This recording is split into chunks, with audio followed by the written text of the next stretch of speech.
நுகர்வோர் சட்டம் கன்சியூமர் லா முழு விளக்கம். நுகர்வோர் என்பவர் யார்? பொருள் அல்லது சேவையை பணம் கொடுத்து வாங்கும் நபர்தான் நுகர்வோர். கன்சியூமர் புரொடெக்ஷன் ஆக்ட் 2019 இந்த சட்டம் நுகர்வோரின் உரிமைகளை பாதுகாக்க உருவாக்கப்பட்டது. நுகர்வோரின் 6 முக்கிய உரிமைகள். 1. பாதுகாப்பு உரிமை ரைட் டு சேஃப்டி. பாதுகாப்பில்லாத பொருட்களிலிருந்து பாதுகாப்பு பெற உரிமை உண்டு. 2. தகவல் அறியும் உரிமை ரைட் டு இன்ஃபர்மேஷன். 3. தேர்வு உரிமை ரைட் டு சூஸ். நீங்கள் விரும்பும் ப்ராடக்ட் சர்வீஸ் தேர்வு செய்யலாம். 4. கேட்கப்படும் உரிமை ரைட் டு பி ஹர்ட். உங்கள் கம்ப்ளைண்ட் கேட்கப்பட வேண்டும். 5.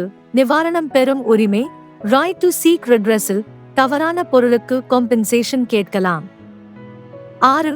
விழிப்புணர்வு உரிமை ரைட் டு கன்சியூமர் எஜுகேஷன். சட்டம் பற்றி தெரிந்து கொள்ள உரிமை உண்டு.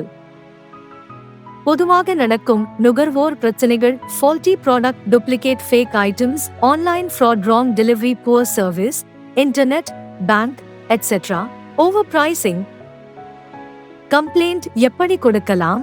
முதலில் செல்லர் சர்வீஸ்க்கு கம்ப்ளைண்ட் கொடுக்கவும். ரெஸ்பான்ஸ் இல்லையெனில் டிஸ்ட்ரிக்ட் கன்சியூமர் கமிஷன் கொடுக்கலாம்.